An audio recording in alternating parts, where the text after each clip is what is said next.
आध्यात्मिकता हमें सिर्फ और सिर्फ इतना मैसेज देती है कि हम हमारे शरीर को, हमारे मन को, हमारी आत्मा को किस तरीके से समत्वम में रखते हुए हेल्दी रह सके और वो बैलेंसिंग को बनाए हुए हम अलग अलग अनुभव कर सके। हमारा शरीर चलता है प्राण शक्ति के ऊपर और प्राण शक्ति कनेक्टेड है हमारी ब्रीदिंग के साथ।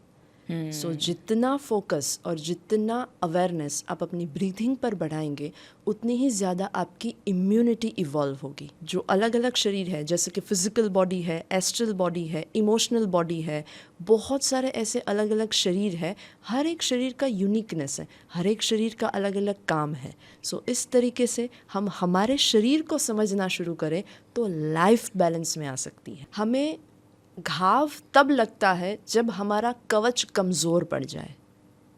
बीमारी हमें तब छूती है जब हमारे ऑरा कमज़ोर पड़ जाए। अपने शरीर को सुरक्षित रखना चाहते हैं तो अपने ऑरा को पावरफुल करें, अपने स्पिरिचुअल बॉडी को इतना पावरफुल बनाएं कि आपके शरीर में वो घाव ही ना लगे, वो बीमारी ही ना आए, वो विचार ही ना आए जो विचार बीमारी को क्रिएट करें। कोई भी बीमारी शरीर में बाद में आती है, पहले मन में आती है। बट आज का पॉडकास्ट बहुत ही यूनिक है क्योंकि हम मन से भी परे एक चीज़ है उसके ऊपर बात करने वाले हैं, जो है ऑरा। आपके ऑरा में कोई भी तकलीफ आती है, उसी के बाद मन में और फिर उसके बाद शरीर में आती है। हमारे साथ आज एक बहुत ही स्पेशल गेस्ट है जो 18 साल से स्पिरिचुअलिटी के फील्ड में काम कर रहे हैं। वो एक स्पिरिचुअल कोच है जो पूरी दुनिया में हीलिंग स्प्रेड कर रहे हैं। उन्होंने इतने सारे लोगों को, टू बी प्रिसाइज 1 मिलियन लोगों को हीलिंग, स्पिरिचुअलिटी के फील्ड में कैसे आगे बढ़ना और शरीर के या उनकी लाइफ के कोई भी तकलीफ को दूर कर सकते हैं। जब वो 7 साल से थे तब से ये जर्नी को उन्होंने कंटिन्यू किया है। Thank you so much Avni ma'am for being here. Thank you, that's so sweet of you. Thank you so much. So Avni ma'am, हम जानते हैं कि स्पिरिचुअलिटी और हेल्थ कनेक्टेड है, बट कुछ लोगों को मिथ होता है, उनको लगता है कि स्पिरिचुअलिटी का और हेल्थ का क्या लेना देना है, तो उसमें आप क्या बताना चाहेंगे? स्पिरिचुअलिटी शुरू ही होती है शरीर से। अगर शरीर नहीं है तो हम क्या अनुभव करेंगे, और अगर हम अनुभव ही नहीं करेंगे तो हमारी सेंसेस हमारे कोई काम की ही नहीं है। हमें शरीर इसीलिए दिया गया है ताकि हम अलग अलग प्रकार के अनुभव कर सकें। स्पिरिचुअलिटी का मतलब मंदिर जाना, पूजा पाठ करना, हवन करना ये नहीं है। वो भक्ति है, वो धर्म है, वो शायद भक्ति से ऊपर कोई पवित्र कर्म है। आध्यात्मिकता हमें सिर्फ और सिर्फ इतना मैसेज देती है कि हम हमारे शरीर को, हमारे मन को, हमारी आत्मा को किस तरीके से समत्वम में रखते हुए हेल्दी रह सके और वो बैलेंसिंग को बनाए हुए हम अलग अलग अनुभव कर सके। मेरे मुताबिक ये है स्पिरिचुअलिटी, और ऐसी स्पिरिचुअलिटी तो बट ऑब्वियसली हेल्थ के साथ कनेक्ट ही है। एब्सोल्युटली। आप स्पिरिचुअलिटी के फील्ड में 7 साल से थे, तब से आप लोगों को सिखा रहे हैं और खुद भी ग्रो कर रहे हैं। तो इतनी कम उम्र में कैसे ये जर्नी शुरू हुई? मैं 7 साल की थी जब मैंने अपने दादाजी से ये सवाल पूछा था कि इंसान का जन्म क्यों हुआ है और इंसान के पास क्या-क्या कैपेबिलिटीज़ हैं। तब पहले तो उन्होंने मुझे एक ही जवाब दिया, बेटा आप भगवद गीता पढ़ना शुरू करो। अब 7 साल की उम्र में मेरी आध्यात्मिक जर्नी तभी से शुरू हो गई जब से मैंने भगवद गीता पढ़ना शुरू किया। मुझे इतना मज़ा आया, उसमें से इतने ज़्यादा लर्निंग्स मिले जिसने मेरे अंदर के क्वेश्चंस को और ट्रिगर कर दिया। सो 7 साल से लेकर 14 साल तक मैंने जैनिज़्म, बुद्धिज़्म, सिखिज़्म, बहुत सारे वेद, उपनिषद और पुराणों का अध्ययन किया। आध्यात्मिक गुरुओं की राह में मैं चलना शुरू किया और बहुत सारे ऐसे पहाड़ों को भी मैंने छाना है कि शायद कोई ऐसा मुझे मिल जाए जो तपस्वी हो, और लिटरली ऐसे इंसान के पास भी पहाड़ में जाकर मैंने कुछ ना कुछ सीखा है जिसने शायद कपड़े भी नहीं पहने थे। उनको वाओ! देखकर ही पहली नज़र में शायद हमें डर लगेगा, पर मेरे अंदर एक ही भूख थी, एक ही चीज़ की मुझे राह थी, मुझे खोज थी कि इंसान का जन्म क्यों हुआ है और इंसान के अंदर क्या कैपेबिलिटीज़ हैं। वाओ! तो मैं इतने सारे सवाल मेरे मन में आए हैं जो आपने अभी बताया। It is such a beautiful journey Avni ma'am. मैं ये ज़रूर जानना चाहूँगी कि आपने एंड किया कि इंसान का जन्म क्यों हुआ है, वो आप बहुत ज़्यादा जानना चाहते थे और उसके लिए आपने तपस्या की, बहुत सारे लोगों को मिले। तो क्या उसका जवाब मिला है आपको? यस, जवाब तो सिर्फ़ इतना ही है, अगर एक लाइन में बताऊँ तो, अनुभव करो और आगे बढ़ो। इवोल्यूशन एंड इंस्पिरेशन, दिस वाह! 2 वर्ड्स मेरे लिए तो ज़िंदगी है। पर्पस ही यही है कि हम सब अपने अपनी यूनिकनेस को जाने, पहचाने। अगर हम अपने आप को जानना शुरू कर दें और अगर अपने आप को समझना शुरू कर दें, तो हम दुनिया के लिए बहुत कुछ कर सकते हैं। जैसे एक छोटा-सा पौधा होता है, पूरी प्रकृति में, पूरे ब्रह्मांड में उसका भी एक बहुत ही इम्पोर्टेंट रोल प्ले होता है। वैसे ही हर एक इंसान का इस पूरे सृष्टि चक्र में एक यूनिक रोल प्ले दिया गया है।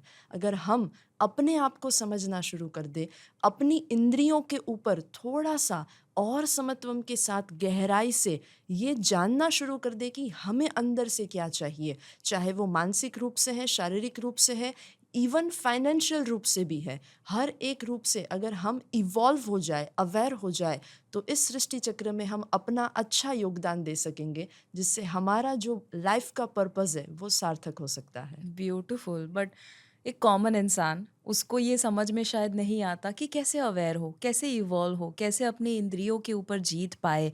तो कुछ सिंपल से टिप्स है? ओके, सिंपल सी टिप, पूरे 24 घंटे में जब भी आपको वक्त मिले आप अपने आप के साथ वक्त गुजारिए, क्योंकि जितना ज़्यादा हम हमारे साथ रहेंगे उतना ही ज़्यादा हम अपने आप को जान पाएंगे। एग्जाम्पल, हम ही डिसाइड करते हैं कि मैं सुबह जल्दी उठकर एक्सरसाइज करूँगा या मेडिटेशन करूँगा, और जब अलार्म बजता है तब हम ही हैं जो उस अलार्म को बंद कर देते हैं।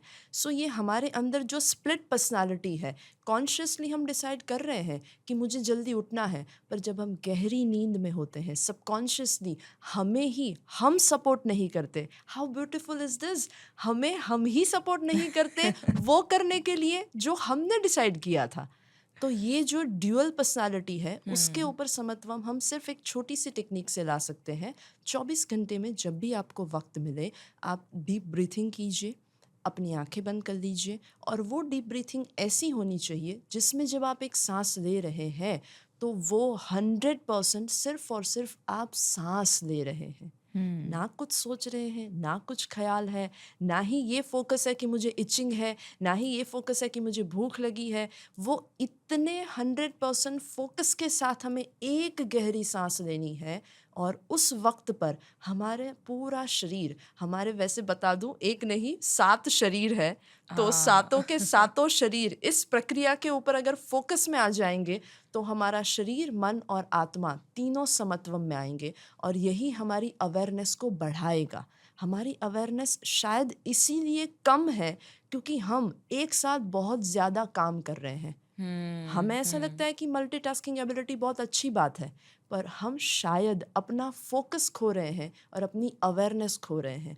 अवेयरनेस को इंक्रीज करने के लिए कॉन्शियस डीप ब्रीथिंग कीजिए, और कॉन्शियस डीप ब्रीथिंग में जितना कॉन्शियसली आप इनहेल कर रहे हैं उतना ही कॉन्शियसली आपको एक्सहेल करना है, और गिनना नहीं है कि कितनी बार आपने इनहेलेशन और एक्सहेलेशन किया, वरना फोकस गिनने पर चला जाएगा। और करेक्ट। ये भी नहीं ध्यान में रखना है कि कितनी देर तक, 1 मिनट हुई या 5 मिनट हुई। Just go with the flow, just go with the flow. So just go with the flow. जब भी आप सांसों पे फोकस कर रहे हैं, ना कि काउंट करें। आपने 7 बॉडी के बारे में बताया, आपने मल्टीटास्किंग के बारे में भी बताया। तो पहला ब्रीदिंग, जब आपने उसके बारे में टिप दी है, तो ब्रीदिंग के ऊपर बहुत संत महात्माओं ने, आई एम श्योर आप जितने भी लोगों को मिले, उन्होंने साधना पूरी पूरी ज़िंदगी उसमें बिता देते हैं। तो क्यों ब्रीदिंग एक टूल है स्पिरिचुअल अवेकनिंग का या इवोल्यूशन का? क्या होता है जब आप सिर्फ डीप ब्रीथ करते हो, अगर डीपर लेवल पर देखें? मोबाइल चलता है बैटरी के ऊपर, हमारा शरीर चलता है प्राण शक्ति के ऊपर, और प्राण शक्ति कनेक्टेड है हमारी ब्रीदिंग के साथ। सो हम्म। जितना फोकस और जितना अवेयरनेस आप अपनी ब्रीथिंग पर बढ़ाएंगे उतनी ही ज़्यादा आपकी इम्यूनिटी इवॉल्व होगी, और ऐसे ही 100 साल, 150 साल और 200 साल तक जंगलों में जीने वाले संत का अगर कोई रहस्य है साधना करने का, तपस्या करने का, नो डाउट उनके इंद्रियों के ऊपर उनका स्वयं नियंत्रण बहुत ही ज़्यादा है, पर वो सारा शुरू होता है उनकी सांसों से, उनकी प्राण शक्ति से। सो अगर हम्म। आपको मोबाइल यूज़ करना है तो बैटरी चार्ज होनी चाहिए, वैसे ही शरीर को अच्छे से हेल्दी रखना है, लंबे वक्त तक एनर्जेटिक फील करना है, तो आपको उसके लिए सिर्फ और सिर्फ अपनी ब्रीदिंग के ऊपर ज़्यादा अवेयरनेस और फोकस रखना चाहिए। ब्यूटीफुल। सो जैसे मोबाइल के लिए बैटरी है, वैसे शरीर के लिए प्राण शक्ति है, और वो प्राण शक्ति कनेक्टेड है ब्रीदिंग के साथ, और इसीलिए हमें ब्रीदिंग के ऊपर मास्टरी पाना या डीप ब्रीदिंग रेगुलर बेसिस पे करना ज़रूरी है। आपने मल्टीटास्किंग के बारे में बताया। लोग आज अभी भी अगर पॉडकास्ट देख रहे हैं या सुन रहे हैं, तो आई एम श्योर वो उसके साथ-साथ कुछ और भी कर रहे होंगे। हो सकता है कि मेबी कोई टीवी चालू है, या बच्चा साथ में है, या किसी से बात कर रहे हैं, या मोबाइल में कुछ और कर रहे हैं, या कुछ नहीं तो अपने दिमाग में ही मल्टीपल चीज़ें घूम रही है उनके। तो मल्टीटास्किंग को रोकना क्या संभव भी है आज के ज़माने में? क्योंकि डिजिटल वर्ल्ड हो चुका है और हमारा अटेंशन स्पैन बहुत कम हो चुका है। तो क्या करें मल्टीटास्किंग से बचने के लिए? मल्टीटास्किंग से जब ज़रूरत है तब मल्टीटास्किंग कीजिए, लेकिन जब मल्टीटास्किंग आपके ग्रोथ को अटकने में निमित्त बन रहा है, तब आपको उसे ज़रूर रोकना चाहिए। जैसे अभी इम्पॉर्टेंट चीज़ें या इम्पॉर्टेंट कंटेंट, या इवन कोई बच्चा स्टडी कर रहा है, पढ़ाई करते वक्त उसके मन में फूड के बारे में कुछ चल रहा है, या ड्राइंग रूम में उसका जो टीवी बज रहा है उसकी आवाज़ उसको डिस्टर्ब कर रही है। सो हम डिस्ट्रैक्ट तो आसानी से हो सकते हैं, पर इसका एक सिंपल तरीका है मेडिटेशन। जितना ज़्यादा अपने पूरे दिन में एटलीस्ट मिनिमम 10 मिनट निकालिए अपने आप के लिए। वो 10 मिनट के दौरान चाहे आप गाइडेड मेडिटेशन कर रहे हैं, डीप ब्रीथिंग कर रहे हैं, या इवन अपने विचारों को सिर्फ देखते रहना, जैसे हम समंदर के किनारे पर बैठते हैं और लहरों को आता और जाता देखते हैं, वैसे ही हमें अपनी आंखें बंद करके सिर्फ अपने मन में जो ख्याल आ रहे हैं, जैसे कि अभी आप ये सुन रहे हैं और सुनते वक्त आपको क्या ख्याल आ रहे हैं, बस उसको ऑब्जर्व कीजिए। वो भी एक तरीके का मेडिटेशन है। जैसे बुद्धिस्ट मॉन्क है, उनके बहुत ही ब्यूटीफुल मेडिटेशंस होते हैं। तो जब आप गाइडेड मेडिटेशंस कर चुके हैं और जब आप खुद सेल्फ मेडिटेशन करेंगे, खुद ही अपने मन में बहुत सारी अवेयरनेस को क्रिएट करके कुछ सोचेंगे, और क्या सोच रहे हैं उसके ऊपर जब आप फोकस करेंगे, तब आपका ऑटोमेटिक इवोल्यूशन होगा। वो 10 मिनट कोई कमाल नहीं करेगी।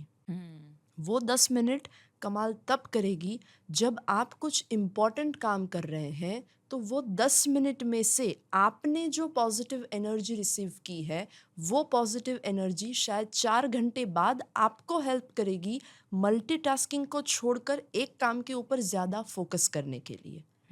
हम क्यों, जैसे आपने बड़े बुजुर्गों को देखा होगा कि वो भक्ति करते हैं, माला जपते हैं। माला जपना एग्जैक्टली उनके बहुत सारे ख्यालों को एक नाम के ऊपर फोकस में लाने का एक तरीका है। सिमिलरली आप अगर बहुत ज़्यादा काम कर रहे हैं, या आप डिस्ट्रैक्ट हो रहे हैं और आपको एक ही चीज़ के ऊपर फोकस करना है, तो सिंपल आप अपने विचारों को ऑब्जर्व करते रहो, फिर देखोगे कि विचार आपके कंट्रोल में आ जाएंगे। बस ये तो ऐसी बात है कि मुझे ऐसा लगता है कि मैं अपने माइंड का यूज़ कर रहा हूँ, पर शायद मेरी अवेयरनेस नहीं है, इसीलिए मुझे ऐसा लग रहा है, क्योंकि ज़्यादातर पूरे दिन में मेरा माइंड ही मेरा इस्तेमाल कर रहा है। बिल्कुल सही बात बताई, और आपने जो बोला उससे मुझे मेरे जो गुरु और हस्बैंड हैं, जो आई एम श्योर हमारे फेवरेट है, स्नेह देसाई, उन्होंने मुझे कहा था many to one, one to none. I think आप वही यस। कहीं ना कहीं वही एक क्रक्स है जो आप बता रहे हैं, कि बहुत सारे मल्टीटास्किंग से बहुत सारे विचार चल रहे हैं, बहुत सारे काम कर रहे हैं, उससे एक पर आ जाइए मेडिटेशन या डीप ब्रीथिंग के द्वारा, और फिर उससे वन टू नन कैसे हो जाएगा, वो नेचुरली ऑर्गेनिकली उसके हिसाब से होना शुरू हो जाएगा। बट मेडिटेशन, डीप ब्रीदिंग, वो कौन से बॉडी को असर करता है? आपने 7 शरीर बताया। पहले तो कुछ लोग मानेंगे नहीं, बोलेंगे ये क्या यस। बकवास बात है, 7 शरीर थोड़ी ना होते, हमको तो एक ही दिखता है। But it is the truth. जब आप किसी के जैसे मैं आप अभी आपके सामने हूँ, तो I can feel your aura, और जो पॉजिटिविटी है आई कैन सी दैट। तो कैसे पता चले कि मेडिटेशन, डीप ब्रीदिंग ये कौन से शरीर को असर करता है, और क्या होता है ऑरा? जिनको नहीं पता है 7 शरीर के बारे में, या शायद जिनके मन में अभी ये सवाल चल रहा है कि किधर, एक ही तो दिख रहा है, दूसरे 6 कहाँ हैं? तुम क्या कुछ पागल हो क्या? राइट। सो उन लोगों के लिए जब आप किसी इंसान को पहली बार मिलते हैं, वो इंसान टोटली अननोन है, अनजान है, पर पहली ही बार में मिलकर कहीं गेट टुगेदर में, कोई पार्टी में, कोई सोशल फंक्शन में या इवन बस में, ट्रेन में या फ्लाइट में ऐसा बॉन्डिंग होने लगता है और वो 20 मिनट या 30 मिनट के बाद हमें ऐसा एहसास होता है यार ये तो बिल्कुल मेरे जैसा है। वो नंबर शेयर हो जाते हैं और फिर वो रिश्ता ऐसा बनना शुरू हो जाता है कि 5 साल, 10 साल, 20-20 साल तक वो रिश्ता कायम रहता है। हाउ? क्योंकि आपके इमोशनल बॉडी ने उसके इमोशनल बॉडी को सेंस कर लिया था कि उसकी लाइफ जर्नी, उसका थिंकिंग, उसकी फ्रीक्वेंसी, उसके वैल्यू, उसके एथिक्स, उसके कर्मा, उसकी हैबिट और उसकी लाइफस्टाइल आपके साथ मैच करती है। तभी जाकर आपका पहली ही मिनट में या पहली ही मुलाकात में उसके साथ वो बॉन्डिंग हो गया। दूसरा एग्जाम्पल, आपने शायद कभी ऑब्जर्व किया हो, जैसे कि कोई बहुत बड़े संत महात्मा का कोई लेक्चर है किसी ऐसे शहर में जहाँ पर हजारों लाखों लोग इकट्ठा होने वाले हैं बड़े से मैदान के अंदर। हुँ। अब उस शहर में लगातार 2 से 3 दिनों से बारिश चल रही है। जो ऑर्गेनाइजर है उनके दिमाग में तो सवाल नहीं है क्योंकि उनको पता है कि सब ठीक हो जाएगा, पॉजिटिव थिंकिंग वाले हो सकते हैं, पर कुछ कुछ लोगों को अंदर से डर लग रहा है कि कैसे होगा ये इवेंट। और सरप्राइजिंगली जिस दिन इवेंट होता है सुबह से वो बारिश रुक जाती है। हाउ? उस इंसान के ऑरा इतने पावरफुल है, वो ऑरा एक रूम में नहीं, वो किलोमीटर तक पूरी कायनात के साथ समत्वम में आ सकते हैं। उनके ऑरा की फ्रीक्वेंसी, उनके ऑरा की एनर्जी पूरे शहर के ऑरा के साथ मैच हो जाती है।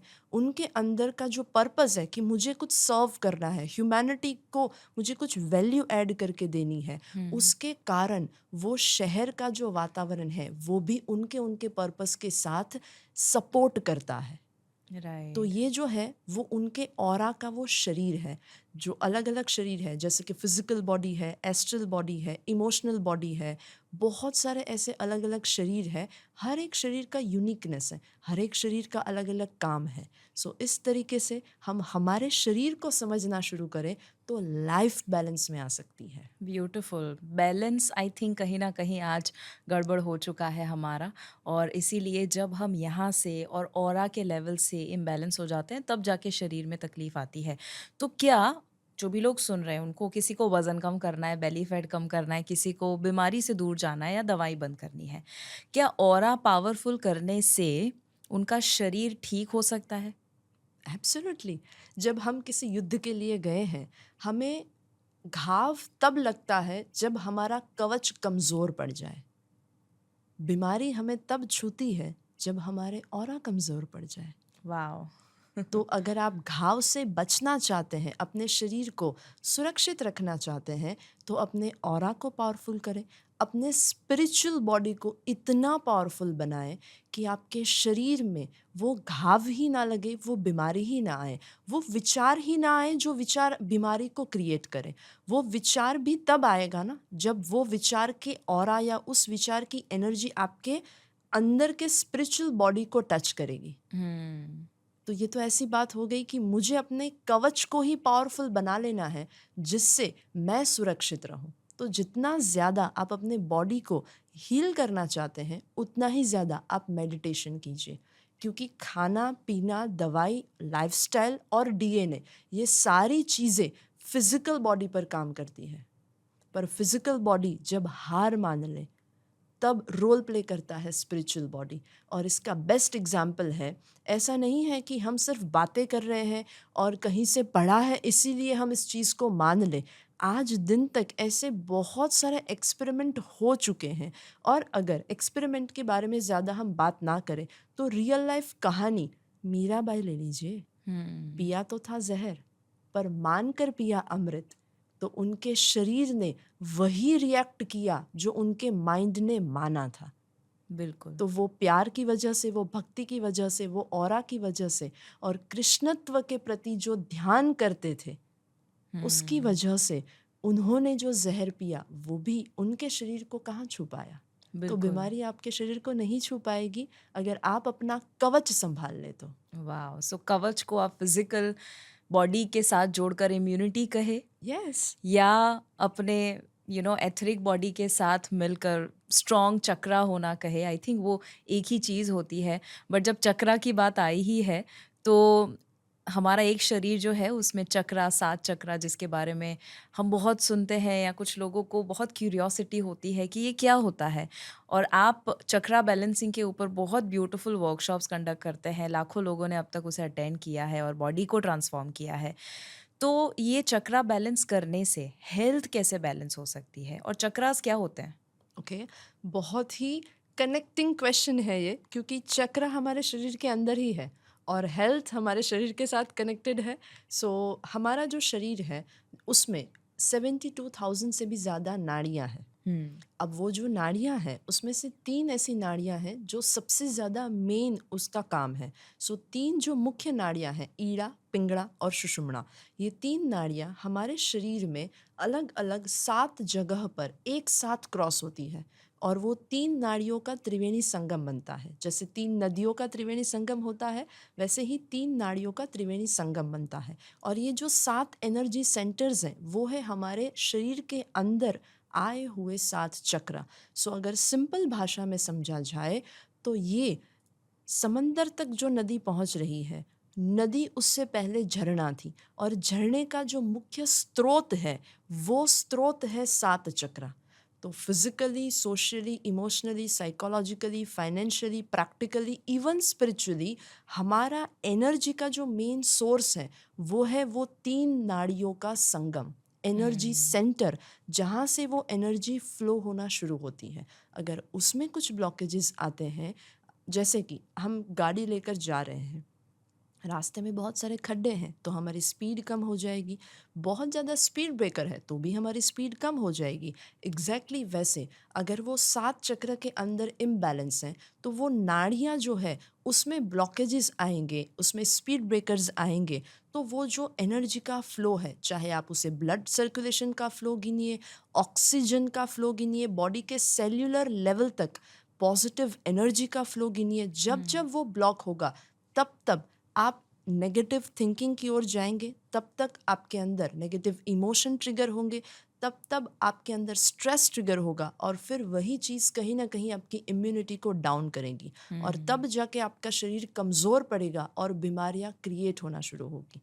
सो अगर हम हमारे 7 चक्र को समत्व में लाना शुरू करें, जैसे कि अब बात निकल ही आई है तो थोड़ा सा डिटेल में इस ज़रूर, टॉपिक को ज़रूर। लेना चाहूँगी। जैसे कि हमें ऐसा लगता है कि हम ग्रीन वेजिटेबल्स नहीं खाते, इसीलिए शायद हमें डाइजेस्टिव सिस्टम में गड़बड़ी हो गई है।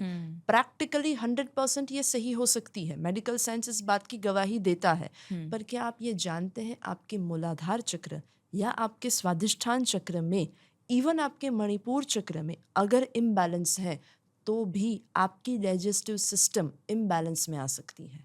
अच्छा, ये मैं ज़रूर और गहराई में जानना चाहूँगी कि क्या कनेक्शन है मूलाधार चक्र। पहले तो ये चक्रा कहाँ होते हैं? ओके, सो जहाँ पर हम बैठते हैं, हमारी स्पाइन का जो एज है वहाँ पर है मूलाधार चक्र। वो चक्र हमारे अंदर जीने की जो इच्छा है उसके साथ कनेक्टेड है। जैसे कि बहुत सारे लोग ऐसे सोचते हैं, यार मेरी लाइफ में बहुत टेंशन है, बहुत प्रॉब्लम है, अब मैं नहीं जीना चाहता, या इवन मुझे ये सब कुछ छोड़ के कहीं चले जाना है, मुझे एक लंबा ब्रेक ले लेना है। तो उन सभी लोगों के लिए ये जो मूलाधार चक्र है वो एक गाइडिंग लाइट बन सकता है। अगर आप अपने मूलाधार चक्र को हील कैसे करना वो सीख ले तो मूलाधार ओके। चक्र के साथ हमारा पेट भी कनेक्टेड है। उसके 4 उंगली ऊपर, यानी कि हमारा जो मणिपुर चक्र है एग्जैक्ट नेवल के अंदर है, नेवल के नीचे, नेवल से 4 उंगली नीचे जो है वो है स्वादिष्ठान चक्र। वो हमारी क्रिएटिविटी के साथ, इवन फिजिकल प्लेजर ज़्यादा करने के जो हमें ख्याल आते हैं, या इवन इंसान अपनी इंसानियत खोकर पशुता धारण कर लेता है, तो वो उस चक्र के इम्बैलेंस का कारण है। मणिपुर चक्र जो हमारी नाभि के एग्जैक्ट नीचे है, आत्मविश्वास की कमी, मुझे करना सब कुछ है पर मुझे डर बहुत लगता है, क्या करूं मैं, ये भी कर दूंगा वो भी कर दूंगा, सपने तो बड़े बड़े हैं, अच्छे से एक्सरसाइज करूंगा, मस्त मेडिटेशन करूंगा, अपनी इम्यूनिटी इम्प्रूव करूंगा, पर ये सब कुछ ख्याली पुलाव है। करने की जो एनर्जी है वो मणिपुर चक्र देता है, पर हम शायद अवेयर ही नहीं कि हमारा मणिपुर चक्र कितना इम्बैलेंस चल रहा है। इसकी वजह से हमें ना ही सिर्फ पेट की, पैरों की तकलीफ़ें, कमर के दर्द, ये सारी चीज़ें शुरू हो जाती हैं। लोगों का ऐसा मानना है कि चक्रा और बीमारियाँ, चक्रा और दर्द कैसे कनेक्टेड हैं? पर ये तो ऐसी बात हुई कि शरीर के ही फीचर शरीर के साथ क्या कनेक्टेड नहीं होंगे? चक्र तो शरीर के अंदर ही है ना, बिल्कुल। तो बीमारियां भी तो शरीर के अंदर ही आ रही हैं। बस हमें अवेयरनेस बढ़ानी है, सही तरीके का नॉलेज लेना है, हमें मिथ के ऊपर फोकस नहीं करना है। बस अगर हम अपने चक्रों को समझ लें तो बहुत सारी चीज़ें ऐसी है जिसे हम क्योर कर सकते हैं। बिल्कुल। नाभि से ऊपर बिटवीन द चेस्ट आता है अनाहत चक्र। अनाहत चक्र हमारे इमोशंस के ऊपर काम करता है।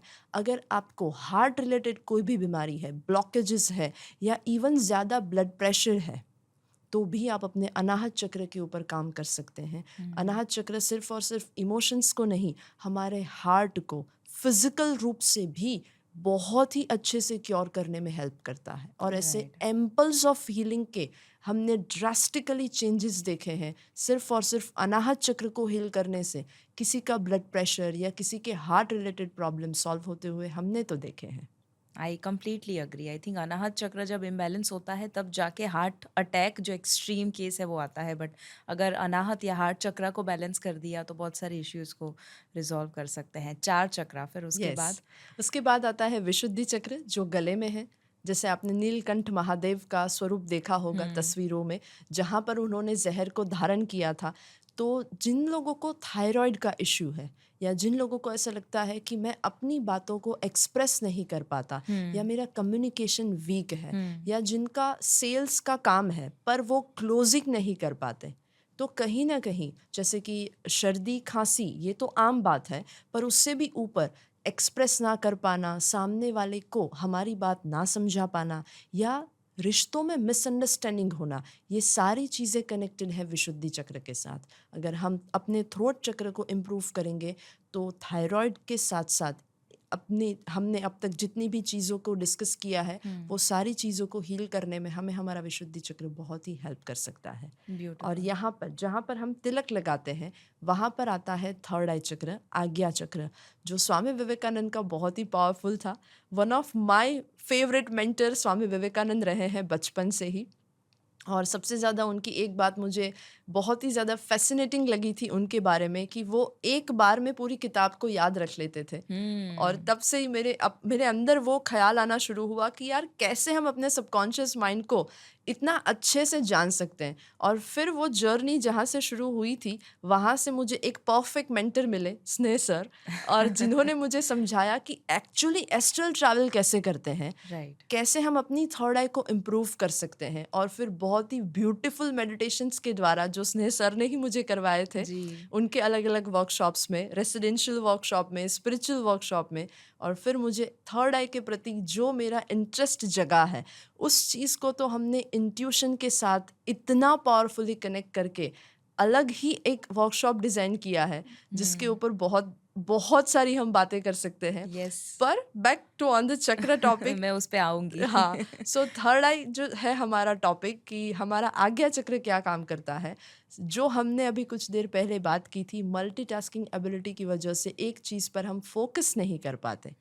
अगर आपको एक चीज़ पर फोकस बढ़ाना है, आपने जो निश्चय किया है उस निश्चय पर आपको रियलिटी में काम करके रिजल्ट पाना है, तो सिर्फ और सिर्फ आपको अपने थर्ड आई चक्र के ऊपर काम करने की ज़रूरत है। और एक बार अगर आपने अपने आज्ञा चक्र के ऊपर काम करना शुरू किया, फिर आपकी प्रोडक्टिविटी बढ़ेगी। इवन किसी को माइग्रेन है, बहुत ज़्यादा सर में दर्द रहता है, इवन किसी किसी को याद शक्ति की बीमारियां होती है कि मुझे याद नहीं रहता, जल्दी भूल जाते हैं। सो ये सारी चीज़ों के रिलेटेड भी इवन हम अपने आज्ञा चक्र के ऊपर काम कर सकते हैं। और अल्टीमेटली जब हम बड़े बुजुर्गों के पैर छूते हैं तब वो हमें कहाँ टच करके आशीर्वाद देते हैं? यहाँ पर। सो यहाँ पर होता है हमारा क्राउन चक्र। अब ये जो क्राउन चक्र है, सहस्त्रार चक्र, वो यहाँ पर एक ब्रह्मरंध्र है, वहाँ पर आता है और उसके अंदर 1000 से भी अच्छी सी मस्त सारी पेटल्स होती है, इसीलिए संस्कृत में इसका नाम दिया है सहस्त्रार। तो वो जो पेटल्स है वो जब खुलती है तब ये क्राउन चक्र पूरा हमारा क्राउन बनता है और हम यूनिवर्स के साथ कनेक्टेड हो जाते हैं। हमारा इंट्यूशन बढ़ता है, इंटेलेक्चुअल बढ़ता है, हमारी समझ बढ़ती है, अलग अलग डायमेंशंस के ऊपर विजन के साथ हम सेंस करना शुरू करते हैं। हमारे साथ ज़िंदगी में बुरा क्यों हुआ, अच्छा क्यों हुआ, हमारा भाग्य ऐसा क्यों है, हमारे कर्म इस दिशा में क्यों है, वो सारा खेल हमें समझना शुरू हो जाता है जब हम क्राउन चक्र के साथ कनेक्ट करते हैं, क्योंकि तब हम यूनिवर्स का भाग तो है पर यूनिवर्स की बुद्धि के भागीदार बनना समझना हम शुरू कर सकते हैं। अरे वाह, ब्यूटीफुल। सो 7 चक्रा को आपने बहुत डिटेल में भी और ब्रीफ में बहुत अच्छे से आपने समझ दी है, बट बहुत सारे लोग आई एम श्योर सीखना चाहेंगे और भी ज़्यादा। आप एक चक्रा बैलेंसिंग वर्कशॉप लेते हैं, वैल्यू उसकी वैसे 10,000 है, बट मैं एक रिक्वेस्ट ज़रूर करना चाहूँगी अवनी मैम कि जितने भी व्यूअर्स हैं या जो भी लोग सुन रहे हैं इस पॉडकास्ट को, क्या उनको एज अ गिफ्ट हमारी ओर से जो 14 घंटे का चक्रा बैलेंसिंग वर्कशॉप है, can we gift them? Absolutely, आप इतना अच्छा काम कर रहे हैं, लोगों को इंस्पायर कर रहे हैं हेल्थ के प्रति। होलिस्टिक हेल्थ ही है आपका नाम। जी। सो होलिस्टिक हेल्थ में ये स्पिरिचुअलिटी तो एक भाग ही है। सो आई वुड लाइक नहीं कहूँगी, I would love to share this content with all of them, क्योंकि अगर उन्होंने सच में उस चीज़ को अपनाना शुरू किया तो ना ही सिर्फ उनकी हेल्थ, उनका मन, उनकी प्रोडक्टिविटी, उनका ग्रोथ और इवन उनकी स्पिरिचुअलिटी इवॉल्व हो सकते हैं। बिल्कुल। सो जितने भी व्यूअर्स हैं उनके लिए मैं डिस्क्रिप्शन में और कमेंट में भी डाल देती हूँ, आप वहाँ पर जाकर लिंक में सिर्फ अपना नाम डिटेल दीजिए and you can get the 14 hours of chakra balancing workshop. Beautiful sorry चीज़ टू है। इंटरप्ट यू, जी। पर मैं सारे व्यूअर्स से एक चीज़ की रिक्वेस्ट करना चाहूँगी, मुझे सिर्फ एक प्रॉमिस दीजिएगा। ये शिवांगी मैम की वजह से आपको ये इतना ब्यूटीफुल गिफ्ट मिल रहा है, मुझे सिर्फ एक प्रॉमिस चाहिए कि आप उस पूरे वर्कशॉप को जेन्युइनली देखेंगे, सिर्फ अटेंड नहीं करेंगे, फोकस के साथ जो भी बताया गया है उसे ट्राई करेंगे। और एक चीज़ ज़रूर शेयर करना चाहूँगी, कुछ भी ऐसा मत सुनना जो आप नहीं मानते, क्योंकि मैं भी ऐसा सुनकर मानती नहीं जो मेरा अनुभव ना हो। तो आप उसे पूरा सुनिए, समझिए, ट्राई कीजिए। अगर आपको रिजल्ट मिले तो ही उसे कंटिन्यू कीजिएगा, पर उसके लिए पूरा कंटेंट कंज्यूम कीजिएगा, तब जाके आपको रिजल्ट मिलेगा। क्योंकि हम दोनों का एक ही मोटो है कि आपको रिजल्ट मिले और आप बिल्कुल। अच्छी हेल्थ को प्राप्त कर सकें। एब्सोल्युटली, वो घड़ी का टैगलाइन मुझे याद आया, पहले खुद इस्तेमाल करें फिर विश्वास यस। करें। ऐसे कुछ खाने तो भी है क्या, ऐसा कुछ भी फूड है कि जो आपको स्पिरिचुअली अपलिफ्ट करने में हेल्प कर सकता है? ओके,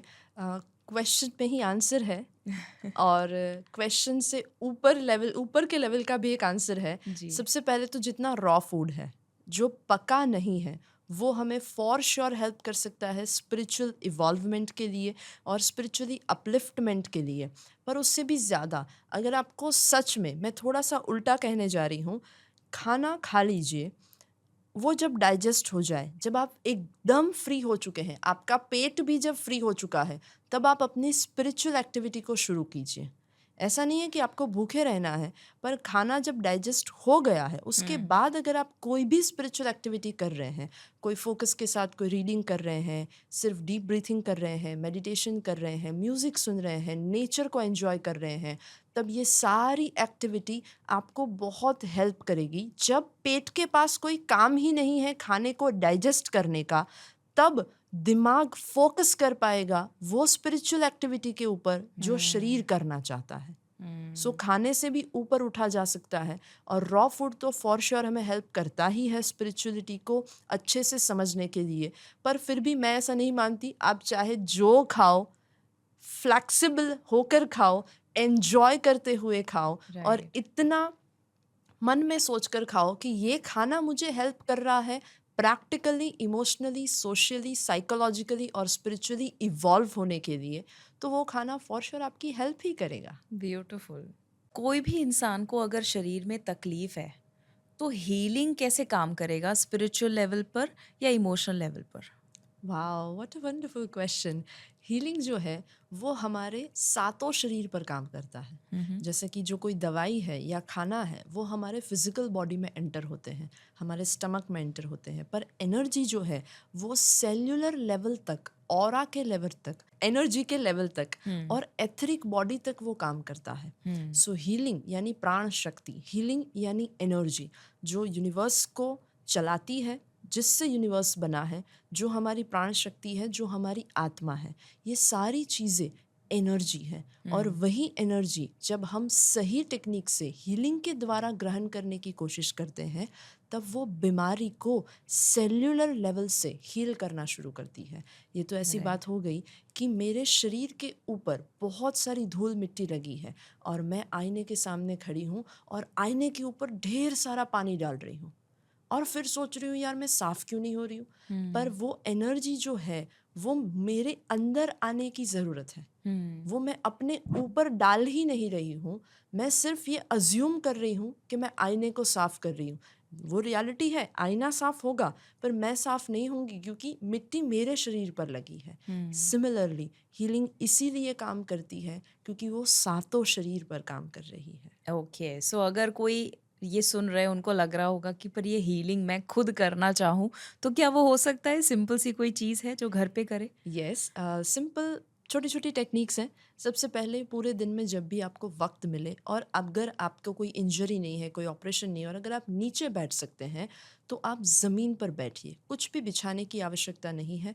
संभव है तो गार्डन में जाकर बैठिए या अपने घर के टेरेस पर बैठिए, या अगर कुछ भी पॉसिबल नहीं है तो आप बेड पर भी बैठ सकते हैं या इवन नीचे ज़मीन पर भी बैठ सकते हैं। नीचे बैठकर आसानी से कंफर्टेबल पोजीशन में आंखें बंद करके सिर्फ ये एहसास कीजिए कि मैं अपने शरीर से धरती के साथ जुड़ा हुआ हूँ। बिकॉज हम सब पंच महाभूत से बने हैं। जब भी हमारे अंदर ये पंच महाभूत में कुछ ना कुछ इम्बैलेंस आता है तब हो सकता है बीमारियां आना शुरू हों। अगर आप कोई हीलर को नहीं जानते, ज़्यादा हीलिंग टेक्निक नहीं जानते, तो सेल्फ हीलिंग के लिए ये नंबर 1 टेक्निक है। क्यों? क्योंकि एक माँ अपने बेटे को सबसे ज़्यादा प्यार करती है। हमारी मदर अर्थ हमारे लिए हमारी माँ है। ये प्रकृति, ये सृष्टि, ये नेचर हमारे लिए हमारी माँ है। तो जब हम नीचे बैठते हैं ज़मीन पर अपनी बंद आँखों से डीप ब्रीथिंग करके सिर्फ इतना विजुलाइज करते हैं कि ज़मीन में से एक वाइट कलर की एनर्जी मेरे मूलाधार चक्र में से होती हुई मेरे क्राउन चक्र तक जा रही है, नीचे से लेकर ऊपर तक वो सारी एनर्जी जब ऊपर जा रही है तब हर एक सेलुलर लेवल तक वो सारा का सारा हीलिंग हो रहा है। वो बीमारियां दूर हो रही है और मदर अर्थ मुझे हील कर रही है। Beautiful, beautiful. सो इस ये टेक्नीक कहीं ना कहीं पुराणों में, वेद में कही गई है, बट जब वेस्टर्न कल्चर में जाके अर्थिंग का नाम जब उसे देते हैं हाँ। और अलग अलग तरह से उसे जब फ्रेम करते हैं तो विश्वास आता है। बट ये कितनी सिंपल सी चीज़ आपने बताई कि एक माँ अपने बेटे को जैसे सबसे ज़्यादा प्यार करती है, वैसे ही धरती माँ जो है वो कोई भी इश्यू आपको है उसमें वो सपोर्ट ज़रूर करेगी। ये एक हीलिंग टेक्निक बताई, उसके अलावा कोई दूसरी तीसरी टेक्निक बताना चाहेंगे? सिमिलरली वो भी पंच महाभूत के साथ ही कनेक्टेड है। जैसे भी आपको कभी भी कोई सिर दर्द हो रहा है, कमर दर्द हो रहा है, जस्ट ट्राई कीजिए। मैं यही कहूँगी, हमेशा ट्राई कीजिए फिर भरोसा कीजिए। पानी का राइट। एक ग्लास ले लीजिए, उसको अपने दोनों हाथों में होल्ड कर लीजिए। होल्ड करते हुए पॉजिटिव अफर्मेशंस बोलिए। डीप ब्रीथिंग चालू रखिए, आंखें बंद ही रखनी है और पॉजिटिव अफर्मेशन सिर्फ इतना बोलना है कि ये पानी पीने से मैं कंप्लीटली हील हो रहा हूँ। ये पानी पीने से मैं कंप्लीटली हील हो रहा हूँ। हो जाऊँगा नहीं, भविष्य का कुछ नहीं कहना है, अभी ही ये पानी पीने से मैं कंप्लीटली हील हो रहा हूँ। अब उस वक्त पर आपको आपके शरीर में जो कोई भी दर्द है, बीमारी है, तकलीफ़ है, उसको याद कर लो पर्टिकुलरली कि वो क्या है। और पानी को अपने ब्रेन से, अपने माइंड से, अपने इमोशंस से इतने पॉजिटिव अफर्मेशंस दे दीजिए कि वो पानी जब आप अपने शरीर में अंदर धारण करेंगे, ग्रहण करेंगे, तब वो डीपर लेवल तक आपको हील करेगा। पर उसको पीने की भी एक टेक्निक है। सबसे पहले तो आपको काउंट नहीं करना है जब तक आपको ठीक लगे। अब वो 1 मिनट भी हो सकती है, 5 मिनट भी हो सकती है, 10 मिनट भी हो सकती है। पानी का ग्लास आपके हाथों में है, आप अफर्मेशंस दे रहे हैं। जब आपको लगे कि अब मैं आंखें खोल सकता हूँ तब आप अपनी आंखें खोल सकते हैं। एक हाथ से ग्लास को पकड़िए और सिर्फ एक घूंट पानी का पीजिए। ओके। जब वो एक घूंट पानी का है उसे मुंह में पहले रखिए, सलाइवा के साथ उस पानी को मिक्स होने दीजिए, धीरे धीरे उसे गले से नीचे उतारिए, अपने स्टमक तक, इवन अपनी किडनी, अपने लीवर तक आप सेंस कर सकते हैं कि वो पानी अंदर तक पहुंचा। ऐसे ही आपको जितना हो सके उतना, पूरा ग्लास पीने की आवश्यकता नहीं है, और अगर आपको बहुत प्यास लगी है तो आप पी सकते हैं, पर एक ही कंडीशन है, एक के बाद एक घूंट पीना है, 1 बाय 1 सिप लेना है, और वो पीते वक्त आपको फील करना है कि वो सारा का सारा पानी आपके शरीर में जाकर अमृत का काम कर रहा है। मन से ये सिर्फ मानने की बात नहीं है, ये रियलिटी है, क्योंकि पानी चाहे वो समंदर में हो, नदी में हो, हमारे शरीर में हो, वो पंच महाभूत का एक बहुत बड़ा पार्ट है। तो वो पानी जब हम पॉजिटिव अफर्मेशंस के साथ पीना शुरू करते हैं, तब वो पानी अपने अंदर का जो सेल्यूलर फॉर्मेशन है उसे भी वो चेंज कर सकता है, ब्यूटीफुल, क्योंकि ब्यूटीफुल। उसके अंदर भी इंटेलेक्चुअल है। बिल्कुल। और वो पानी जब हमारे अंदर जाएगा और उसके बाद 15 मिनट के अंदर ही आपको महसूस होगा कि आप कितना अच्छा और हील फील कर रहे हैं। सो पानी ही पीना है, बट उसका मॉलिक्यूलर स्ट्रक्चर ही चेंज कर देते हैं सिर्फ वाइब्रेशन देकर। हमारे इमोशन भी एक वाइब्रेशन है। तो पॉजिटिव नेगेटिव 2 तरह के इमोशन आसान भाषा में होते हैं। आज हम जानते हैं ज़्यादातर लोग नेगेटिव इमोशन फ़ील करते हैं, वो स्ट्रेस हो, एंगर हो, एंग्ज़ायटी हो या फ़ियर हो। आपके हिसाब से कौन-सा नंबर 1 या टॉप 3 नेगेटिव इमोशंस हैं कि जो आपके बॉडी में नेगेटिव वाइब्रेशंस क्रिएट करके बीमारी खड़ी करते हैं? सबसे पहला है जेलसी। उहुँ। उसे मिला और मुझे नहीं मिला, मैं रह गया। वो इंस्टाग्राम की रील स्क्रॉल करते हो, अरे वो तो वहाँ घूम रहा है, यहाँ तो मुझे जाना था, उसका प्रमोशन हो गया, उसने नई गाड़ी ले ली। हमें ऐसा लगता है कि हमें ज़्यादा फ़र्क नहीं पड़ता, पर हम अभी भी अवेयर नहीं हैं।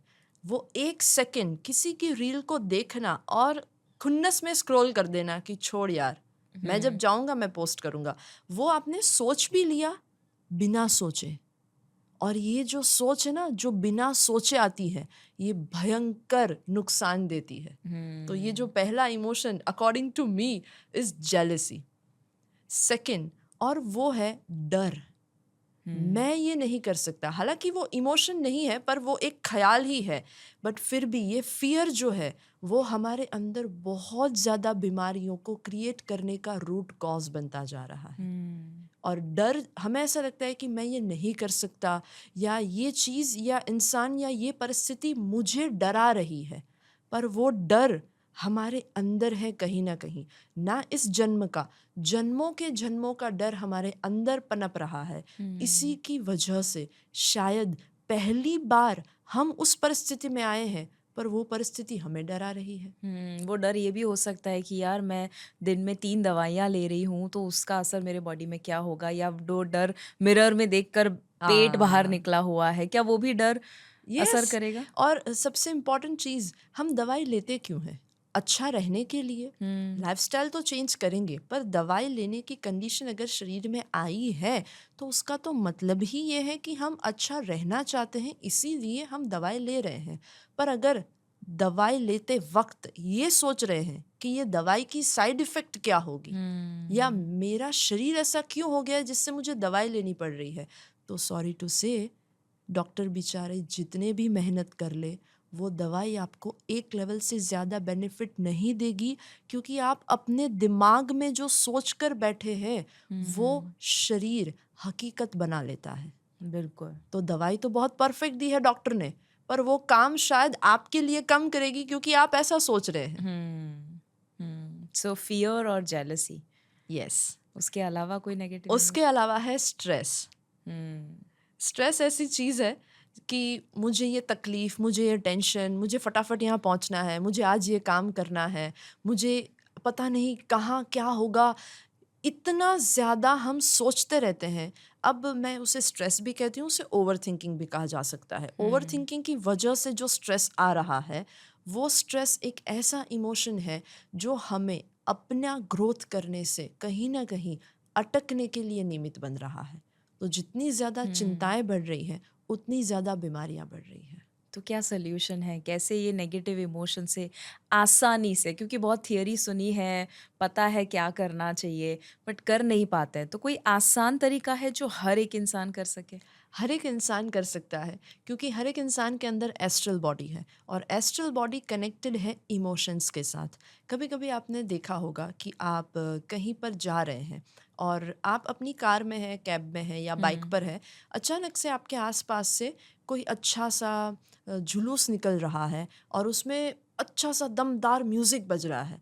उस वक्त के आपके अंदर के हार्ट बीट है ना, एकदम एनर्जेटिक हो जाते हैं करेक्ट। और आपका हाथ ऐसे हिलने लगता है या आप ऐसे करने लगते हैं या आप हुँ, क्लैप करने लगते हैं या आप ऐसे-ऐसे करने लगते हैं। हुँ, ये जो हम अननोइंगली कर रहे हैं, एस्ट्रल बॉडी सबसे पहले म्यूज़िक की बीट्स को सेंस करता है। हुँ, वो उसको इमोशंस में कन्वर्ट करता है और वो एस्ट्रल बॉडी हमारे फिजिकल बॉडी को ट्रिगर करता है उस एनर्जी को रिलीज करने के लिए, जो ऐसे सिर को ऐसे ऐसे कर रही है, हाथ को राइट। हिला रही है या पैरों से हम टैप कर रहे हैं। सो एवरीथिंग इज इंटरकनेक्टेड, हर एक शरीर एक दूसरे के साथ कनेक्टेड है। अब अगर स्ट्रेस को रिलीज करना है तो इस प्लेनेट अर्थ पर एक भी इंसान ऐसा नहीं होगा जो किसी ना किसी म्यूजिक के साथ कनेक्ट ना हो। हुँ। ऐसा हो सकता है कि म्यूजिक पसंद ना हो, पर फिर भी आपके अंदर एस्ट्रल बॉडी है, मतलब आप म्यूजिक के साथ कनेक्ट तो कर ही रहे हैं। तो कौन-सा म्यूज़िक सुनना? क्योंकि अरिजीत सिंह का सुन रहा है ना तू रो रहा हूँ मैं सुनोगे, या तो मेरी ज़िंदगी कटी पतंग सुनोगे, तो वो आई एम श्योर हेल्प नहीं करने वाला है। तो कौन-सा म्यूज़िक?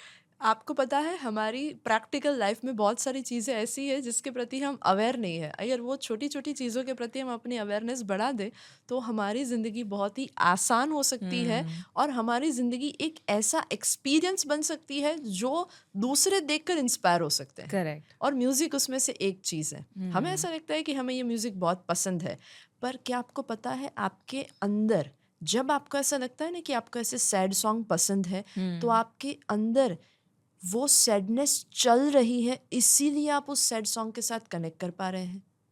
और ज़्यादा आप वो सुनेंगे तो आपको क्या लगता है आपके इमोशंस हाई जाएँगे या लो जाएँगे? और बढ़ेंगे। तो बट हुँ, ऑब्वियसली आपकी सैडनेस बढ़ेगी। तो हुँ, हमें उस रास्ते पर नहीं जाना है जहाँ पर खाई है। हमें उस रास्ते पर जाना है जहाँ से जंगल है और बाहर निकलने का रास्ता है।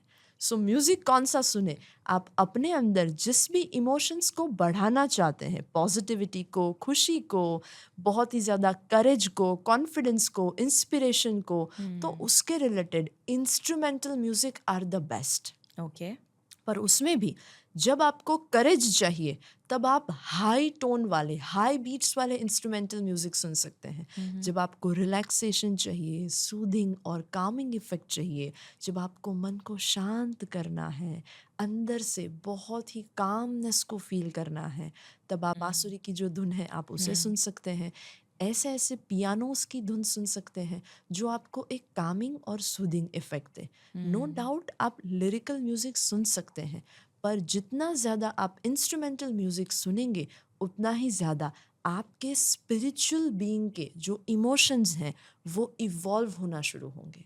बिल्कुल, आई थिंक काम भी कर रहे हैं, अगर मल्टीटास्किंग कर रहे हैं, तो ऐसा सॉफ्ट म्यूज़िक, मेबी कोई मेडिटेशन म्यूज़िक या हम्म। रिलैक्सिंग म्यूज़िक बजा दिया, तो आई थिंक वो आपके फ्रीक्वेंसी को भी डाउन करके जो स्ट्रेस आ रहा था, वो स्ट्रेस भी आना बंद हो जाएगा। मेबी खाते-खाते अगर बहुत स्ट्रेस आ रहा है, तो यस, उसमें भी वो म्यूज़िक प्ले कर सकते हैं। उसका एक one of the best example, जैसे आप गोवा जैसी जगह में गए हैं और हुँ, वहाँ के आप 5 स्टार होटल में या रिजॉर्ट में कभी जाएंगे तो 24 आवर्स उसके रिसेप्शन एरिया में एक म्यूजिक बजता होगा जो हुँ, गोवा के वाइब्स के साथ मैच करे। बिल्कुल, बिल्कुल। आप कौन-सा काम कर रहे हैं? आप प्रोडक्टिव काम कर रहे हैं या आप कोई घर का कुछ काम कर रहे हैं, अपना रूटीन काम कर रहे हैं, इवन आप पढ़ाई कर रहे हैं। सोच लीजिए कि आप क्या काम कर रहे हैं, उसके हुँ, अकॉर्डिंग आपको कौन-सा इमोशंस है जो सपोर्ट में लाना है। हुँ, वो वाला इंस्ट्रूमेंटल म्यूज़िक बजाइए, तो वो म्यूज़िक आपकी मदद करेगा। इन केस अगर आप में से कोई भी ऐसा है जो ओम मंत्र का उच्चारण कर सकता है, मैं हुँ, आपको एक बार करके दिखाती हूँ। हुँ, हुँ, आप उस ज़रूर। तरीके से ओमकार अपने रूटीन लाइफ में कर सकते हैं। 24 घंटे में जब भी आपको वक़्त मिले, तब आप अगर इस तरीके से ओम का उच्चारण करेंगे, तो आपका शरीर, मन और आत्मा तीनों चीज़ों का समत्वम हो सकता है, जिसमें आपको एक गहरी सांस लेनी है, बिल्कुल सीधे बैठना है,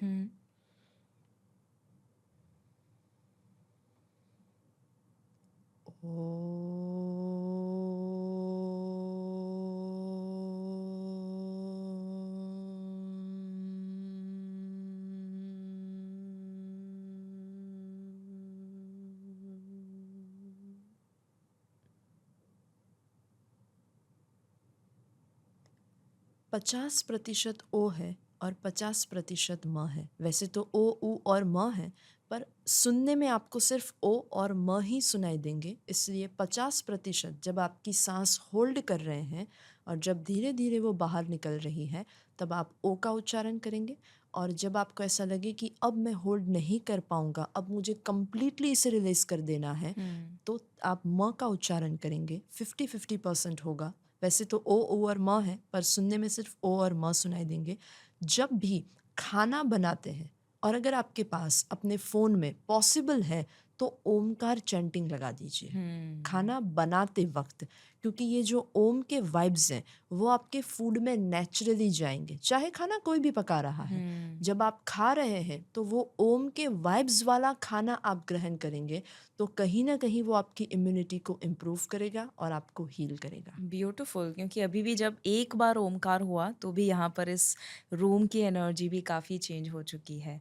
सो बहुत सारी टेक्निक्स आपने बताई, बट क्या आपके पास कोई ऐसी कहानी है जहाँ मिरेक्युलस, जिसे हम कहते हैं, वैसे मैजिक जैसा कुछ नहीं होता है, there is always a cause behind a result, but ऐसी कोई कहानी जहाँ पर किसी को कोई शरीर में तकलीफ थी, सिर्फ स्पिरिचुअली या कोई हीलिंग से ही उनका वो प्रॉब्लम ठीक हुआ हो? यस, मेडिटेशन सेंटर चलाते थे हम। उस मेडिटेशन सेंटर पर मेरा एक ही काम था कि मेडिटेशन करवाना, और जितने भी पेशेंट्स आते हैं उन सबको हम हीलिंग टेक्निक्स समझाते थे, हीलिंग देते थे। कभी कभार हम ग्रुप हीलिंग में भी बहुत अच्छे से काम करते थे, बहुत सारे हीलर्स आते थे वहाँ पर। एक बार मुझे परफेक्टली वो दिन याद है, क्योंकि उस दिन धनतेरस था। अब धनतेरस के दिन मम्मी ने मुझे पूछा था कि बेटा आज तो पूजा है। मैंने मम्मी को एक ही जवाब दिया था कि मम्मी मेरे लिए आप पूजा कर लेना, मैं घर पर आने के बाद सिर्फ दर्शन कर लूँगी, मेरी पूजा मेरा कर्म है। और मैं उस दिन संडे था इसलिए मेडिटेशन सेंटर पर गई। सेंटर हम बंद कर दिए थे, हम नीचे आ रहे थे। बरोड़ा से 4 लोग आते हैं एक दादाजी को गाड़ी में लेकर। उनके पास इतनी बड़ी डॉक्टर की फाइल है, उसमें ऐसा कहा है कि इनकी स्पाइन कभी सीधी नहीं हो पाएगी और वो हमेशा बेड रिडन रहेंगे। उनको कहीं से पता चला था कि स्नेह सर है जो माइंड पावर वर्कशॉप लेते थे, ये ऑलमोस्ट 12-13 साल पुरानी बात है। स्नेह सर है जो माइंड पावर वर्कशॉप लेते हैं, और अवनी करके कोई है जो यहाँ पर मेडिटेशन सेंटर चलाते हैं। तो वो वहाँ पर आए, पूरा केस हमने समझा और फिर कहा कि ठीक है चलो फिर चलते हैं। वापस हम 3rd फ्लोर पर गए। वो जो दादाजी थे उनको हमने समझाया माइंड के बारे में, सबकॉन्शियस माइंड के बारे में। फिर उनकी हीलिंग शुरू हुई। 20 मिनट्स सिर्फ हमने उनको हीलिंग दी है। और हीलिंग देते वक्त हमारे अंदर सिर्फ एक ही भाव रहता है कि हम सिर्फ और सिर्फ एक टूल है, हम कुछ नहीं कर रहे हैं। यूनिवर्स तुम्हें जो करवाना है हमारे शरीर और हमारे मन के उपयोग के द्वारा, इस इंसान के लिए तुम्हें जो करवाना है वो तुम करवा लो, हमें बस निमित्त बनने का मौका दो, यही बड़ी बात है। और वो 20 मिनट की हीलिंग के बाद जो दादाजी को 4 लोग पकड़ के लेकर आए थे जो कंप्लीटली बेड रिडन थे, वो ना सिर्फ खड़े हुए, खुद के पैरों के ऊपर वो 3रे फ्लोर से नीचे आए और वाओ! खुशी खुशी अपनी गाड़ी में बैठे और ये कहते हुए गए कि मैं अगले संडे से रेगुलरली आऊँगा और बहुत सारे लोगों को लेकर आऊँगा और सबको इंस्पायर करूँगा कि सबकॉन्शियस माइंड के पावर्स के बारे में जानना शुरू करें। क्या बात है, ब्यूटीफुल। और ये मैजिक नहीं है, ये कहीं न कहीं बॉडी ने ही स्पिरिचुअल लेवल पर हीलिंग करना शुरू किया, या वो हमें एक माध्यम बनाकर जो यूनिवर्सल एनर्जी है वो कहीं न कहीं पास ऑन ही हुई है। ब्यूटीफुल। आई एम श्योर आपके पास ऐसी ढेर सारी कहानियाँ होगी। मुझे अभी हम ऑफ स्टेज यानी ऑफ कैमरा बात कर रहे थे कि कोमा में कैसे एक यस, इंसान थे और कैसे वो उसमें से बाहर आए। तो आसान सी बात है कि अगर शरीर में कोई भी तकलीफ है तो बस एक विश्वास रखना कि यस ये दूर हो सकता है, दवाइयाँ बंद हो सकती है, वज़न कम हो सकता है। अगर वो विश्वास होगा तो ज़रूर वो जाएगा। आई विश्वास एम का रोल। Sorry to interrupt yes, you. Yes. विश्वास से भी कुछ हो सकता है, बहुत कुछ हो सकता है, सही नॉलेज से ये होता है। बहुत सारे लोगों को ऐसा लगता है कि हम मानते हैं, हम भरोसा करते हैं, हम श्रद्धा रखते हैं तो ये होता है। ये भरोसा नहीं है, ये श्रद्धा नहीं है, ये सिंपली एक ऐसा नॉलेज है जो हम सबको नहीं पता। हम अपने फिजिकल बॉडी को हील करने की बहुत कोशिश कर रहे हैं, लाइफस्टाइल से, दवाइयों से, अच्छे गाइडेंस से, पर बीमारी फिजिकल बॉडी में है ही नहीं। वो एस्ट्रल लेवल पर, एथरिक लेवल पर, इमोशनल लेवल पर है। और जब हम सही नॉलेज से वो एस्ट्रल लेवल पर, एथरिक लेवल पर और इमोशनल लेवल पर सही एनर्जी देते हैं, तब वो बीमारी दूर होती है और तब वो फिजिकल रूप से वो रिजल्ट देती है जो शायद अब तक के सारे जितने भी हमारे एफर्ट्स थे उसने नहीं दी है। सो भरोसे, विश्वास और श्रद्धा से भी ऊपर है सही नॉलेज। ब्यूटीफुल। और ये सही नॉलेज ज़रूर आई होप आप पाते रहिए, जो भी लोग सुन रहे हैं, देखते रहते हैं। Holistic health with Shivangi Desai ये पॉडकास्ट इसीलिए हम ला रहे हैं आपके सामने और अलग अलग एक्सपर्ट्स को ला रहे हैं, सो दैट एक आध भी टिप पूरा एपिसोड सुनने के बाद अगर एक भी टिप फॉलो कर लिया, आई एम श्योर कि वो आपकी लाइफ में धीरे धीरे धीरे जो प्रोग्रेस लाएगा स्पिरिचुअली, फिजिकली, इमोशनली, वो ना सिर्फ आपको, आपके परिवार को, बटाने वाले जनरेशन को, इस धरती को और ज़्यादा बेहतर बनाने वाला है। Any last message to the viewers और listeners? Yes, my ultimate message to all of you is हमेशा अपने आप को जानिए। जितना ज़्यादा आप नेचर के साथ कनेक्ट कर पाएंगे, चाहे वो डीप ब्रीथिंग के द्वारा हो, गार्डन में जाकर हो, समंदर के किनारे पर जाकर हो, संभव है उतना एटलीस्ट अपनी खिड़की के बाहर भी झाँकने का जब मौका मिले, देख लिया करो चाँद को, सितारों को, आसमान को। चाहे वो 30 सेकंड्स भी हो, लेकिन वो 30 सेकंड जब आप अपने आप को यूनिवर्स के साथ कनेक्ट करते हो, तब वो एनर्जी आपकी प्रोडक्टिविटी को, आपकी इम्यूनिटी को और आपकी प्रैक्टिकल लाइफ को कहीं न कहीं इवॉल्व करने में निमित्त बनती है। तो हमेशा, चाहे आप जितने भी बिज़ी हैं, अपने आप को नेचर के साथ कनेक्ट कीजिए। आपके सारे प्रॉब्लम का सॉल्यूशन कुदरत के पास अवश्य है। और थैंक यू सो मच, आपने ये कुदरत का अनुभव कहीं ना कहीं आज हमें फील करवाया है, खुद का अनुभव फील करवाया है। उसके लिए Avani ma'am, thank you for spending such amazing time and knowledge with us. कैसा लगा आपको? Thank you so much for inviting me. बहुत ही मुझे मज़ा आया and I am feeling blessed कि आपके माध्यम के द्वारा मैं ये सारा कंटेंट सही लोगों तक पहुंचा सकी। और मैं यही इच्छा करती हूँ कि ये कंटेंट का फ़ायदा लेकर और भी ज़्यादा लोग आपके साथ जुड़े, और भी ज़्यादा लोग होलिस्टिक हेल्थ अपनी ज़िंदगी में अचीव करें और वो स्पिरिचुअली इवॉल्व हो। ये सुनने के बाद अगर आपको ऐसा लगा कि ये बहुत वैल्यूएबल इंसाइट्स है जो आपको मिली है, ज़रूर अपने तक सीमित ना रखिएगा, पास इट ऑन, अपने आसपास शेयर कीजिए, इस एपिसोड को शेयर कीजिएगा। और अगर आप स्पॉटिफाई के ऊपर सुन रहे हैं, एप्पल पॉडकास्ट के ऊपर सुन रहे हैं, लोगों को बताइए holistic health with Shivangi Desai podcast, क्योंकि ये सब कुछ जो फ्री में मिल रहा है, कहीं ना कहीं आप इसे पास ऑन करके एक ग्रैटिट्यूड के रूप में पे कर सकते हो बाय स्प्रेडिंग द नॉलेज। सो अगले पॉडकास्ट में वापस से मिलेंगे। ज़रूर कमेंट में नीचे बताइएगा कि आपको ये कैसा लगा एपिसोड, क्या सीखा, आज से क्या फॉलो करने वाले हैं और अगला टॉपिक आप क्या चाहेंगे नेक्स्ट एपिसोड में। I will see you soon. तब तक याद रखिए, अगर हेल्थ है तो सब है।